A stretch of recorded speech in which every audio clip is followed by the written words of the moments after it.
창세기 17장 22절에 보면 하나님이 아브라함과 말씀을 마치시고 그를 떠나 올라가셨다라고 되어 있습니다. 그런데 오늘 18장 1절에 보면은 떠나신 하나님이 또 한 번 찾아오시는 모습을 볼 수가 있습니다. 하나님은 우리를 못 잊으시는 것 같아요. 가셨다가는 또 오시고 가셨다가는 또 오시는 것 같습니다. 1절 2절을 함께 읽음으로 오늘 말씀을 시작하겠습니다. 1절 2절 시작. 여호와께서 마므레 상수리 숲을 근처에서 아브라함에게 나타나시니 오정 즈음에 그가 장막문을 앉았다가 눈을 들어 본즉 사람 셋이 맞은편에 섰는지라. 그가 그들을 보자 곧 장막문에서 달려나가 영접하여. 1절에 보면은 아브라함은 마므레 상수리 숲을 근처에 거처를 잡은 것 같습니다. 그리고 장막을 쳤고 그곳에서 기거를 했습니다. 이때 아브라함은 무엇을 했을까? 성경에는 무엇을 했다는 얘기가 없습니다. 그저 그 장막 텐트 입구에 앉아 있었다고 성경은 말하고 있습니다. 뭔가 많이 생각을 했을 것입니다. 사람은 누구든지 최근에 일어난 어떤 충격적인 사건이 있었다면 그 생각을 계속 하게 마련입니다. 잠을 자도 길을 걸어가도 그 생각을 하는데 아브라함은 최근에 자기에게 나타나신 하나님, 말씀하신 하나님, 그리고 13년 동안 잠잤던 믿음을 흔들어 깨우시고 내 아내 사라가 이제 곧 잉태할 것이다. 아들의 이름은 이삭이다. 그리고 날짜까지, 해산한 날짜까지 다 지정해 주셨습니다. 아브라함은 충격을 받지 않을 수가 없었을 것입니다. 다 잊어버렸는데 아브라함은 잊었어도 하나님은 잊지 않습니다. 포기했는데 아브라함은 포기해도 하나님은 포기하지 않습니다. 그런데 할례를 행하라고 하십니다. 아브라함은 몹시 주저했지만 그러나 그가 지금까지 가져왔던 24년 동안의 인간적인 믿음을 그 자리에서 버리고 하나님이 주시는 믿음을 받아들이기 시작합니다. 말씀대로 그는 자기와 이스마엘과 자기 집에서 난 사람과 돈으로 사온 모든 종들까지 할례를 다 행합니다. 할례를 행했기 때문에 상처가 아물지 않았을 것입니다. 걸어다니는 것이 불편했을 것입니다. 그는 1년에 이 많은 것들을 생각하고 있었을 것입니다. 그런데 갑자기 아무도 없었던 그 자리에 세 사람이 나타난 것입니다. 지중해의 뜨거운 태양이 장렬하는 정오에 그는 분명히 그늘을 피하여 상수리 나무 그늘 안에 앉아 있었을 것입니다. 세 사람이 나타났기 때문에 그는 주목하지 않을 수가 없었습니다. 2절을 보십시오. 눈을 들어 본죽이라는 말은 그 나타난 세 사람을 주목해 봤다는 뜻입니다. 그 사람을 보자마자 2절을 보십시오. 눈을 들어 본즉 사람 셋이 맞은편에 섰는지라. 그를 보자마자 그가 그들을 보자 곧 장막문에서 어떻게 했습니까? 걸어가지 않았습니다. 달려갔다 이렇게 되어 있습니다. 그리고 그를 영접했다 그랬습니다. 그 다음에 또 중요한 단어가 나옵니다. 몸을 굽혀 경배했다 그랬습니다. 정말 존귀한 자, 정말 귀한 사람을 만나게 되면, 어른을 만나게 되면 이 동양에서는 머리를 숙여 경배하며 공손하게 친절하게 정성을 다해서 영접하는 법입니다. 우리는 이 2절에서 아브라함이 예전에 갖지 않았던 독특한 모습이 있는 것을 발견하게 되는 것이죠. 분명히 그 세 사람은 갑자기 나타났고 아브라함이 뛰어갈 만큼, 머리를 숙일 만큼, 정성을 들일 만큼 어떤 존귀한 자였다는 사실을 알게 됩니다. 우리는 1절에서 그 사람이 누군지를 확인할 수가 있습니다. 1절을 다시 보십시오.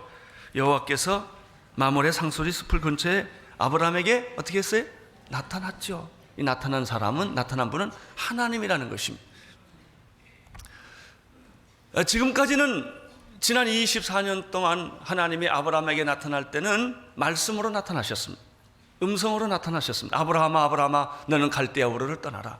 내게 아들이 있으리라. 나는 너를 큰 민족을 이루어 줄 것이다 아브라함아 두려워 말라. 나는 너의 전능자라. 나는 전능하신 하나님이라. 너는 내 앞에서 완전하라.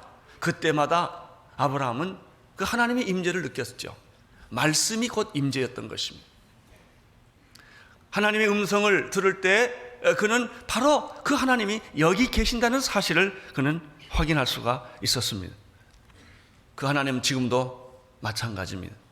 하나님은 개념이나 관념이나 사상이나 철학이 아닙니다. 지식이 아닙니다. 그것은 인간이 만들어낸 신도 아닙니다. 하나님은 인격이십니다. 여러분, 내가 여기에 이렇게 있듯이 그분은 여기 계십니다.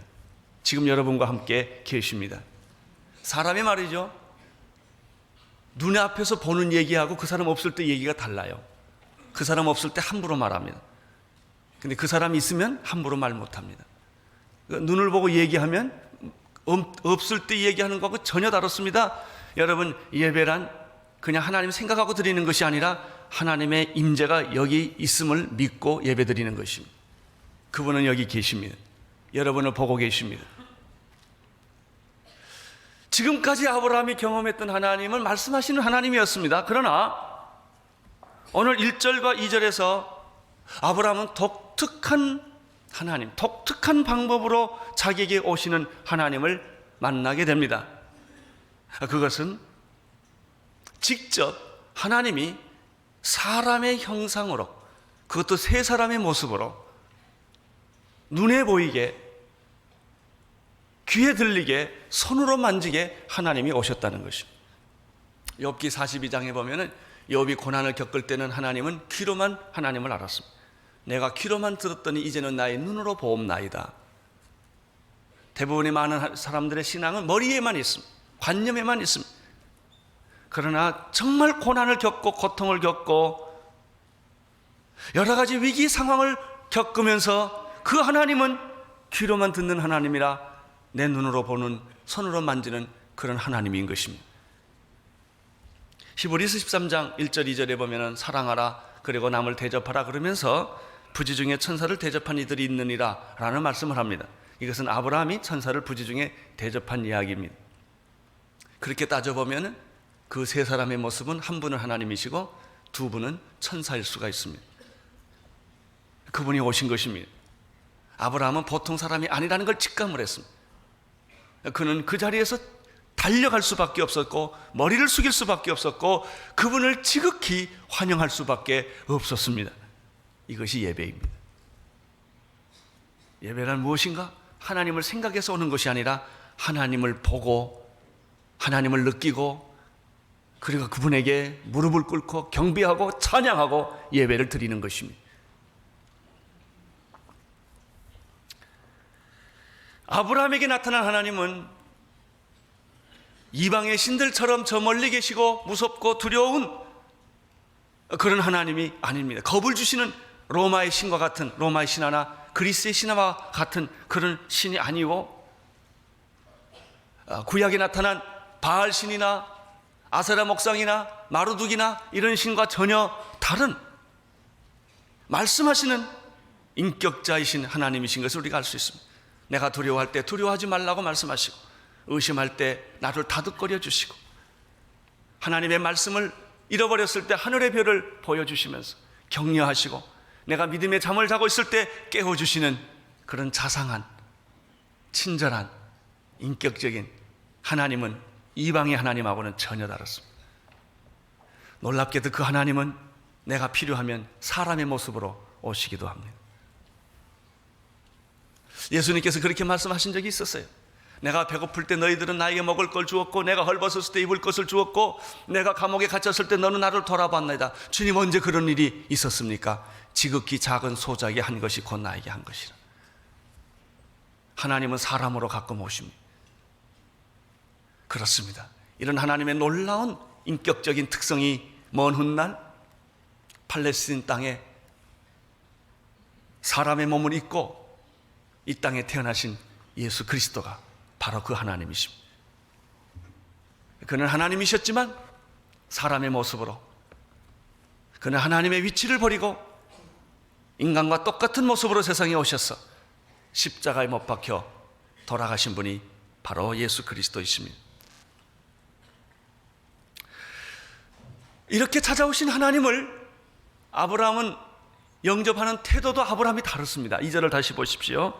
장막문에서 달려나가 영접함에 몸을 땅에 굽혀라고 되어 있습니다. 여러분, 이 모습은 지난 아브라함의 24년 동안에 한 번도 보지 못했던 변화된 모습입니다. 그 전까지도 아브라함은 하나님 말씀하시면 고개 숙여 들었습니다. 무릎 꿇고. 그게 전부입니다. 그러나 지금은 하나님을 만나는 아브라함의 모습이 변한 거예요. 나는 하나님을 만나는 여러분의 모습도 변화될 수 있게 되기를 바랍니다. 3절 4절을 보십시오. 3절 4절 시작. 가로되 내 주여 내가 주께를 입었사오면 원컨대 종을 떠나 지나가지 마옵시고 물을 조금 가져오게 하사 당신들의 발을 씻으시고 나무 아래서 씻어서. 이 3절 4절을 보면 아브라함의 그 마음의 진실한 태도를 읽을 수가 있어요. 그냥 보지 마시고 자세히 보십시오. 내 주여 내가 주께 은혜를 입었사오면, 이게 무슨 말이냐면 하나님으로 오신 사람, 그분이 아브라함을 찾아온 거예요. 그것은 아브라함에게 은혜를 주기 위하여 찾아왔다는 것이죠. 정말 하나님께서 내게 은혜를 베풀어 주시기를 원하시고 또 은혜를 주셨다면 그냥 지나가지 마십시오. 꼭 좀 머물러 주십시오. 이렇게 간절히 원하는 거예요. 그리고 한 걸음 더 나가서 내 주여 내가 물을 좀 떠다가 당신의 발을 좀 씻게 해 주십시오. 발도 씻어드리고 싶습니다. 그리고 조금 쉬고 가십시오. 여러분, 이 아브라함의 모습이 얼마나 진실하고 진지하고 그리고 정말 간절한지 모릅니다. 이것이 예배입니다. 이것이 예배예요. 예배는 형식이 아닙니다. 예배는 순서가 아닙니다. 예배는 간절함입니다. 하나님을 향한 간절함, 목마름, 기다림, 정말 설명할 수 없는 그분에 대한 그리움, 이런 거예요. 그러나 대부분의 많은 사람들은 예배를 해치우죠. 그냥 오늘 주일 예배 왔다 가면 끝이에요. 그렇기 때문에 당신 생에 아무 일도 안 일어납니다. 시간 낭비한 거예요. 그냥 좋은 얘기 듣고 가는 거죠. 교회 안 오면 교통사고 날 것 같으니까 그냥 한번 왔다 가는 거예요. 나는 아브라함의 이 모습을 해서 한 사람을 생각을 했습니다. 그 사람이 자기가 가지고 있던 가장 소중한 전 재산이었던 향유가 담은 옥합을 깨뜨렸던 한 여자입니다. 이 여자는 그게 자기의 결혼 지참금의 전부였을 것입니다. 예수님이 자기 집에 들어오자마자 이 여자는 아무 말 안 합니다. 사랑한다는 말도 안 하고 제스처도 안 씁니다. 그냥 조용히 자기 방에 들어가서 그렇게 소중하게 생각했던 자기 재산의 전부를 가져다가 예수님 발 앞에 말없이 무릎 꿇고 앉아서 그 옥합을 열고 그 비싼 향유를 예수님 발 아래 눈물을 흘리며 붓습니다. 그리고 여자가 가장 소중하게 생각하는 그 머리털로 예수님의 발을 닦아줍니다. 그리고 하염없이 눈물을 흘렸을 것입니다. 감격, 기쁨, 감동, 이것이 예배입니다. 이것이 예배입니다.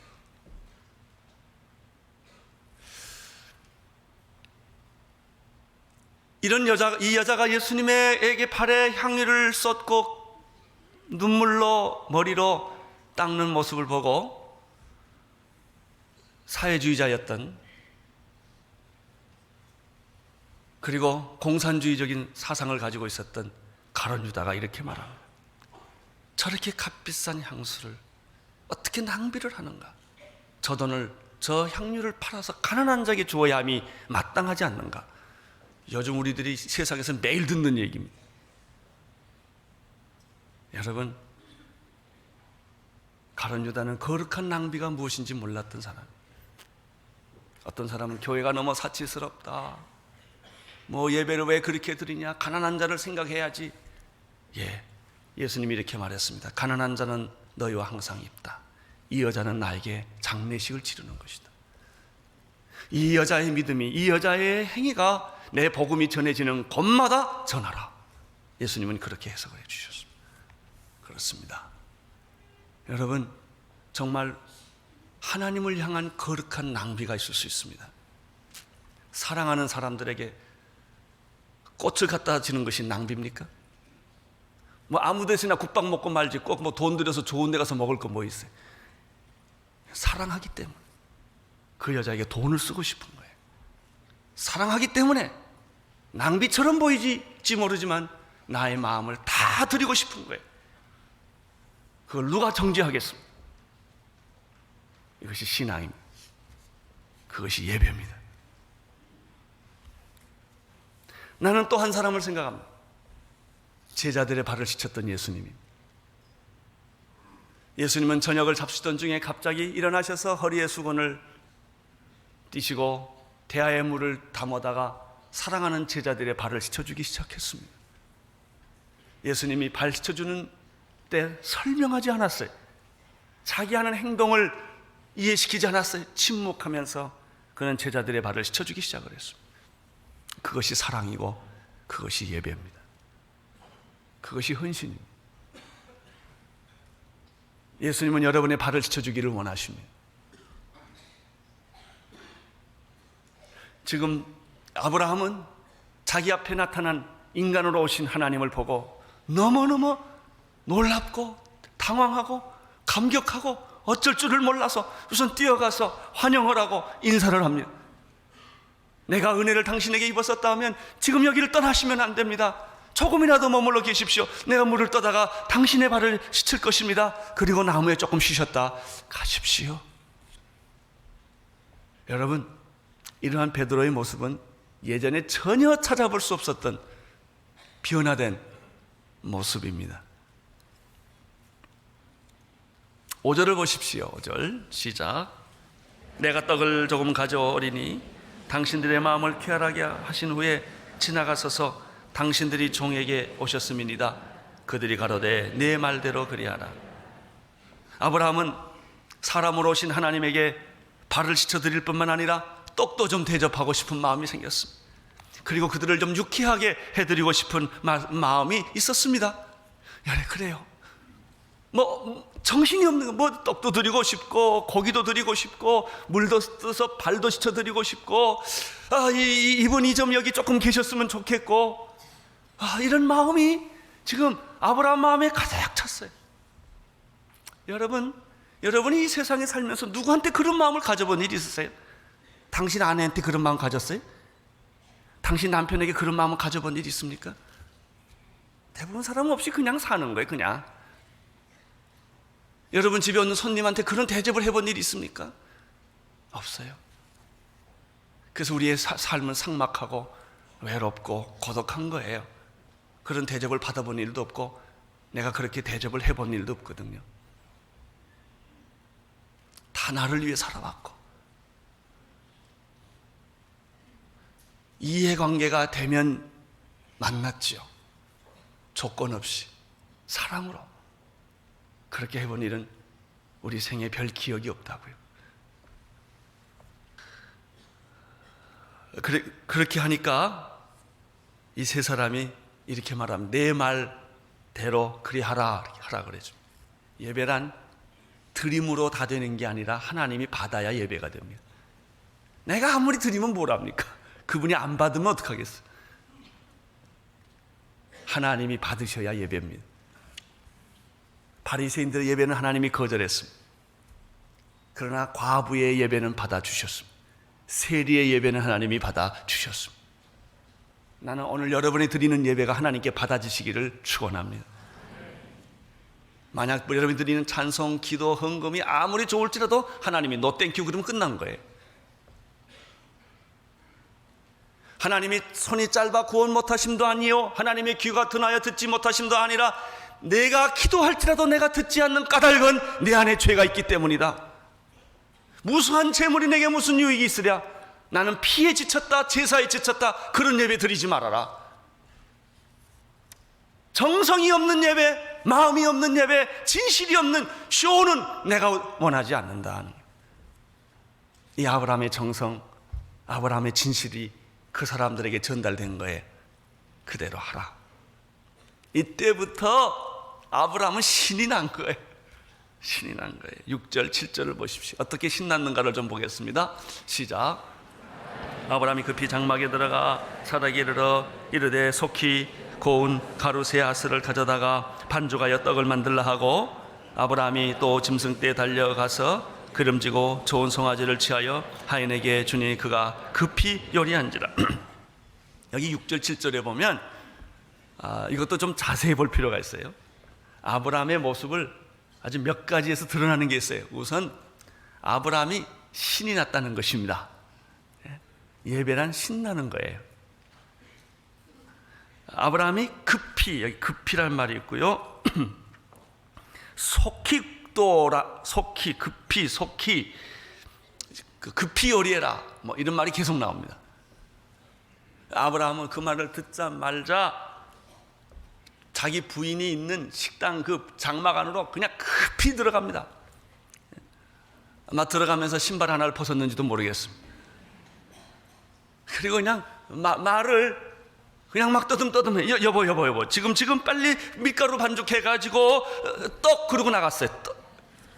떡을 만들라는 말도 못하고, 떡 만들라고 그랬는데 떡 만들라 그리고는 그 말이 끝나기 전에 아마 이 아브라함은 밖으로 뛰어나가, 너무 급하니까.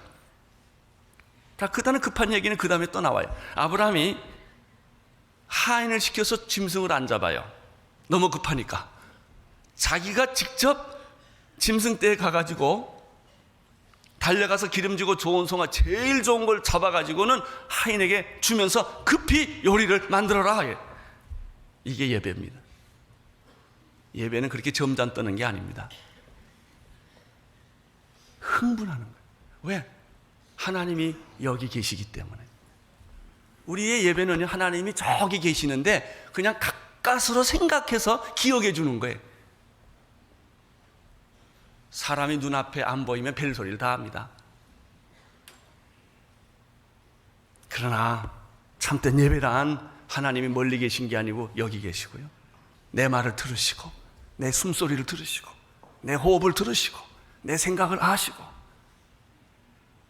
그분을 보면서 나의 마음과 뜻과 정성을 다하여 하나님을 섬기는 거예요. 예배는 섬기는 거예요. 사랑이란 무엇입니까? 섬기는 게 사랑이에요. 섬김이 없는 것은 사랑이 아니에요. 여러분, 우리의 예배가 아무리 잘 드려도 공허한 까닭은 뭔지 아세요? 희생이 없어서 그래요. 헌신이 없어서 그래요. 봉사하고 손해본 것이 없거든요. 그리고 드리는 예배는 외롭고 고독하고 허무해요. 멋있게 드렸는데 아무것도 없어요. 대부분의 많은 사람들은 자기의 희생과 헌신과 봉사 없이 뭔가 영적인 이익만 얻으려고 하기 때문에. 그러나 욕을 먹고 매를 맞고 손해를 보고 억울함을 당하고 주님을 위해서 분통이 터질 일이 생겼지만 그럼에도 불구하고 주님을 사랑하기 때문에 눈물의 예배를 드리는 사람, 배고픔의 예배를 드리는 사람, 이런 사람들 눈에는 진한 눈물이 있습니다. 시큰한 감동이 있습니다. 그럼에도 불구하고 하나님이 나와 함께 계신다는 위로가 있습니다. 이것이 예배입니다.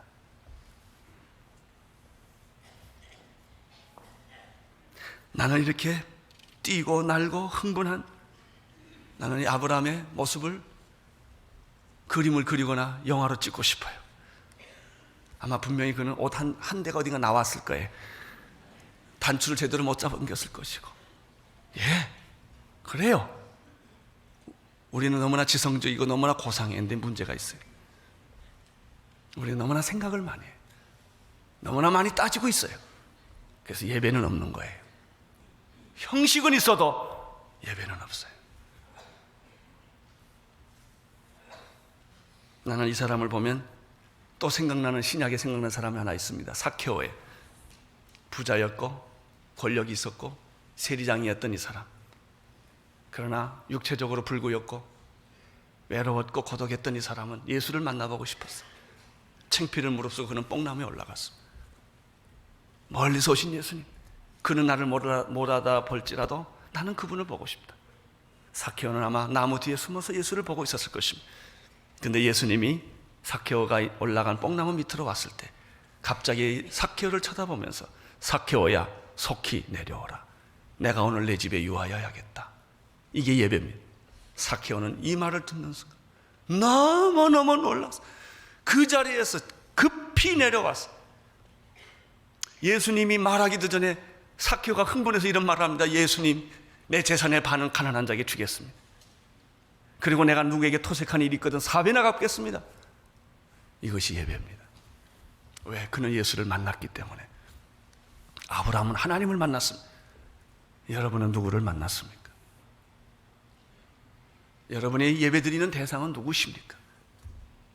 여러분이 기도하는 대상은 누구십니까? 그분은 지금 여기 계십니까? 저기 계십니까? 단순히 여러분의 생각 속에만 계시는 분이십니까? 아니면 이 자리에서 여러분의 기도와 여러분의 호흡과 여러분의 삶과 여러분의 생명 전체를 받아주시는 분이십니까?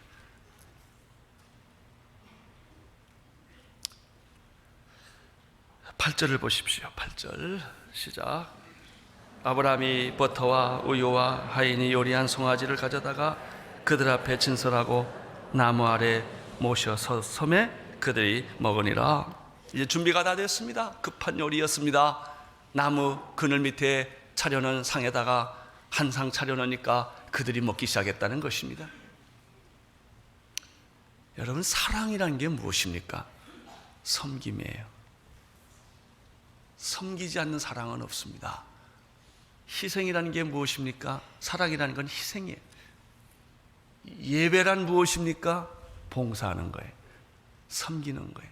걸레를 닦고 몸을 던져서, 내 몸을 던져서 섬기는 거죠. 여러분, 나는 모든 남자들이 부인을 섬기기를 바랍니다. 섬길 줄 알아야 합니다. 그게 사랑입니다. 부인을 위해서 당신은 무엇을 했습니까? 당신이 부인을 위하여 희생하고 헌신하고 손해보고 상처난 것이 없다면 사랑 아닙니다. 그건 데리고 살고 부리고 사는 거죠. 그건 사랑 아닙니다. 여러분, 남편을 위해서 여러분이 얼마나 희생하셨습니까? 그것이 사랑입니다. 하나님을 위해서 여러분이 얼마나 손해본 일이 있고 얼마나 억울한 일을 당하셨습니까? 그리고도 말하지 않는 것, 그것이 예배입니다. 8절을 보십시오. 8절 거기 다시 보십시오. 시작. 아브라함이 버터와 우유와 하인이 요리한 송아지를 가져다가 그들 앞에 진설하고 나무 아래 모셔 섬에 그들이 먹었다 그랬죠. 진정한 예배가 이루어지고 있죠. 기독교는 식탁 공동체입니다. 같이 먹고 같이 마시고 같이 기뻐하고 같이 즐거워하는 것입니다. 우리나라 음식 문화는 해치우지요. 5분이면 끝나니까 교제가 없고 기쁨이 없어요. 숟가락질 왔다 갔다 하는 거 외에는. 진짜 식탁 공동체는 같이 마시고 같이 먹고 이야기하고 대화가 있고 기쁨이 있고 즐거움이 있는 것입니다. 그런데 이런 하나님의 공동체는 식탁 공동체인데 세상도 똑같이 좋은 일이 있으면 항상 먹고 마셔요. 먹자판, 마시자판, 놀자판, 도박판, 얼마나 천하고, 이 음식을 천하게 먹는 사람들 얼마나 많은지. 음식을 막 모욕을 하고 그냥 던져버리고 말이죠. 그렇게 천하게 먹는 사람들 참 많습니다. 술 먹는 판들 가보십시오. 여러분, 노름판 가보십시오. 가장 고귀한 것을 가장 천하게 만들어버린 거예요. 세상 사람들은 거기에서 인생의 행복을 추구하고 쾌락을 추구하고 의미를 찾으려고 합니다. 사실 이런 의미에서 하나님의 공동체도 식탁 공동체인데 그들은 어떤 음식을 먹는가? 그리스도의 살로서 빵을 먹고 그리스도의 피로서 포도주를 마십니다.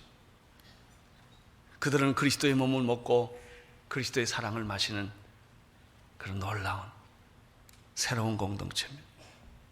이런 공동체는 세상을 변화시킬 수 있습니다. 세상과 같은 교회는 세상을 변화시키지 못합니다. 오늘날 교회는 다 세상 비슷하게 되었고 예수 믿는 사람이나 안 믿는 사람 다 비슷해요. 교회가 다른 게 없어요. 예수 믿는 사람이 다른 게 없다. 왜 다른 게 없을까요? 우리도 손해를 안 보니까. 키는 하나입니다. 손해봐야 합니다. 당신이 어느 직장에 있든지, 당신이 어느 곳에서 살든지, 목사이든지 장로이든지 평신도이든지 누구든지 간에 당신이 서 있는 자리에서 손해보셔야 합니다. 희생을 해야 합니다. 다른 사람의 짐을 대신 져줘야 합니다. 그리고 봉사해야 합니다.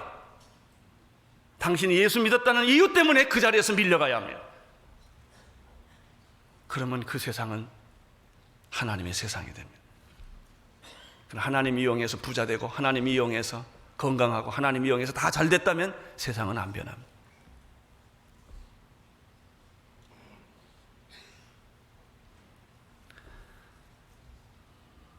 초대교회도 마찬가지였습니다. 성령이 임했을 때 그들은 회개하고 하루에 3,000명이 세례를 받았습니다. 그들이 모여서 무엇을 했습니까? 사도의 가르침을 받고 떡을 떼고 교제했으며 함께 기도했습니다. 중요한 게 하나 있어요. 그들은 구제를 했습니다. 교회는 구제해야 합니다. 예수 믿는 사람들은 가난한 자를 돌봐야 합니다. 약한 자를 돌봐야 합니다. 이것을 돌보지 않는 영적인 기쁨은 없습니다. 당신이 무엇을 하고 성경을 읽고 기도를 아무리 말해도 가난한 자 안 돌보면 마음의 기쁨이 없습니다. 양심의 가책이 있을 뿐입니다. 교회는 억울한 사람 편에 서줘야 되고, 가난한 자 편에 서줘야 되고, 약한 자 편에 서서 같이 눈물을 흘려 줄 수 있는 것이 예수님의 공동체이기 때문에 그렇습니다. 초대교회는 그것을 했습니다. 그들은 선교사로 다 떠났습니다. 남아있지 않았습니다.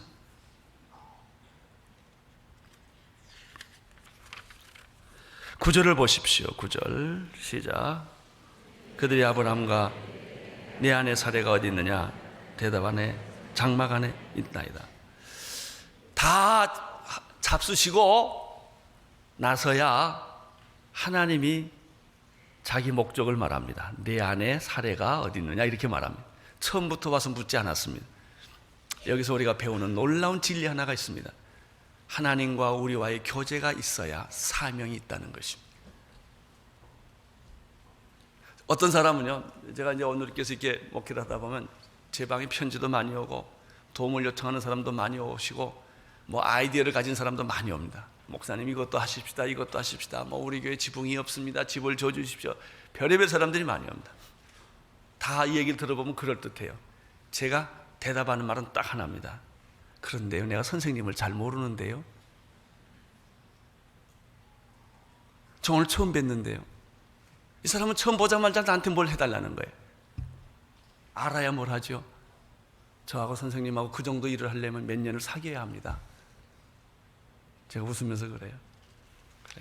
사귐 없이 일은 없습니다. 예배 없이 사역은 없습니다.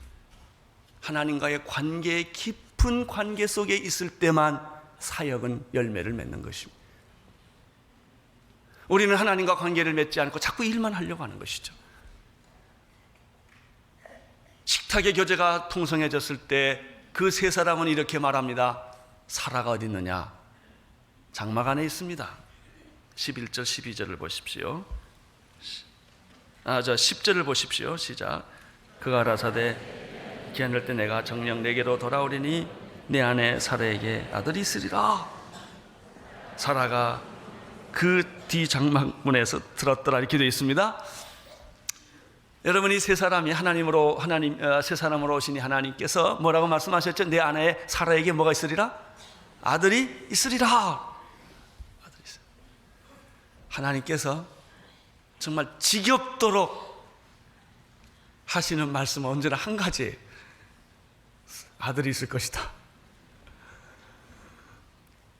10년 전이나 20년 전이나 24년 전이나 계속해서 하시는 말씀은 내 안에 사라에게 아들이 있을 것이다. 건강할 때, 아기 날 만한 때도 그 말 하시고 아기 날 수 없을 때도 그 말을 하시고,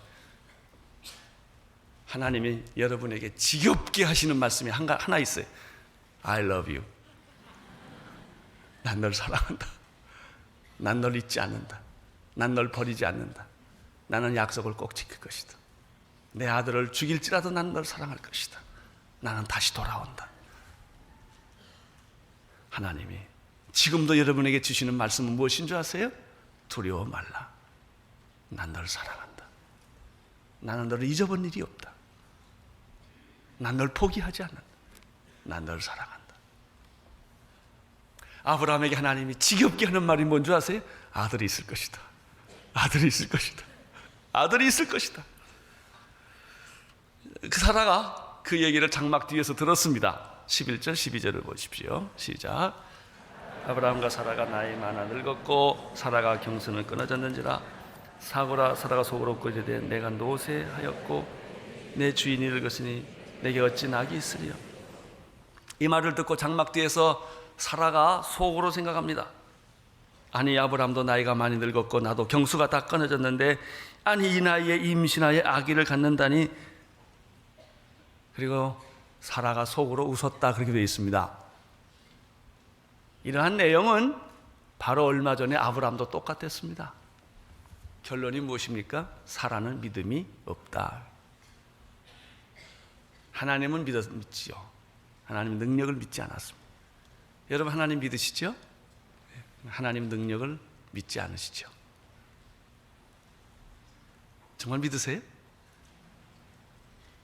안 믿으세요. 믿고 싶어 하지요. 믿습니다 그렇게 말은 하지요. 근데 안 믿으세요. 그게 사람입니다. 그리고 그 사람이 아브라함입니다. 그리고 그 사람이 여러분이고 나입니다. 하나님이 답답합니다. 내가 만든 믿음, 내가 조작한 믿음, 내가 경험한 믿음, 내가 생각하는 믿음에는 기적이 안 일어난다는 것이죠. 세련된 너의 믿음, 합리적으로 만들어 너의 믿음을 가지고 우리는 살아요. 하나님은 그 믿음을 원하지 않으세요. 그 믿음을 다 집어치우고 내가 주는 어린아이 같은 그 믿음의 기초에서 나를 바라보아라 라고 말씀하는데 그거 만드는데 24년이 걸려요. 25년.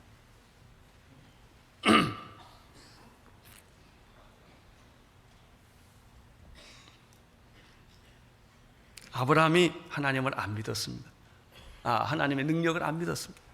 사라도 하나님의 능력을 안 믿었습니다. 그래서 아무 일이 없습니다. 하나님은 사라의 불신앙의 문제를 지적해 주셨습니다. 왜 사라가 웃냐? 왜 이 나이에 아기 낳을 수 없다고 그렇게 생각하느냐? 하나님이 이야기를 하십니다.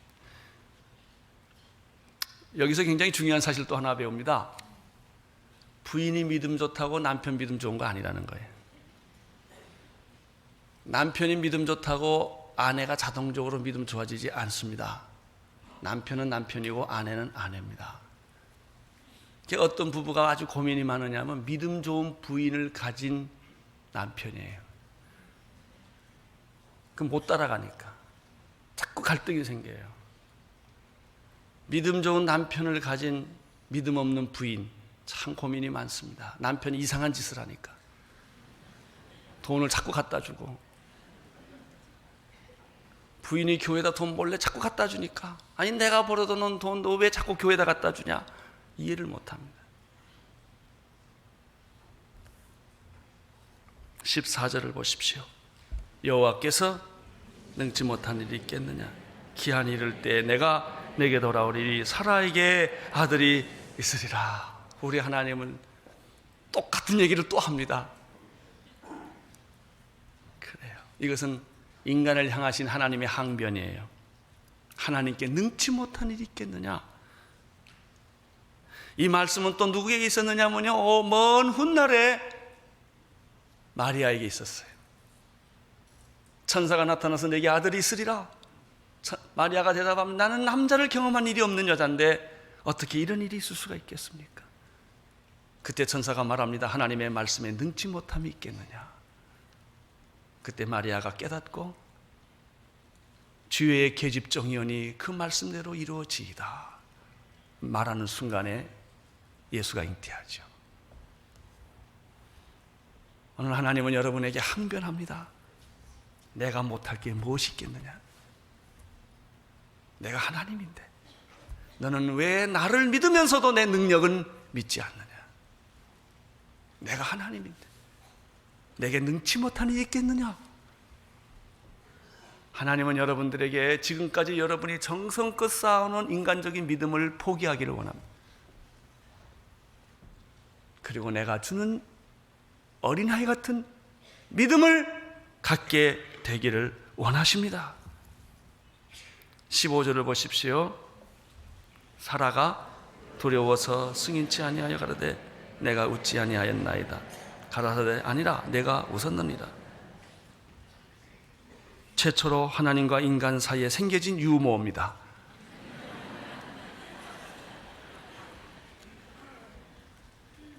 사라는 나는 웃지 않았다고 우깁니다. 안 웃었습니다. 억울합니다. 그렇죠. 사라는 결코 웃지 않았지요. 속으로 웃었을 뿐이죠. 하나님도 항변합니다. 아니다. 내가 웃었다.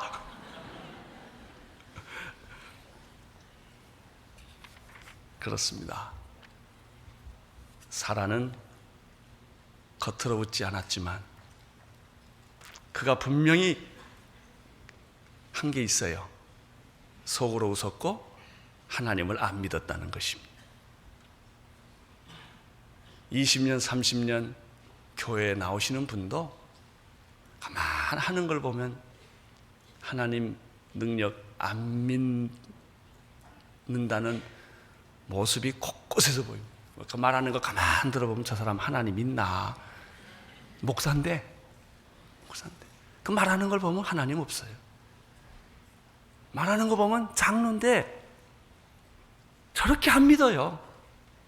철저하게 경험론자예요. 경험에 의해서만. 현실주의자예요. 돈이 있어야만 믿고요. 확인이 돼야만 일하고요. 믿음으로 하는 게 없어요.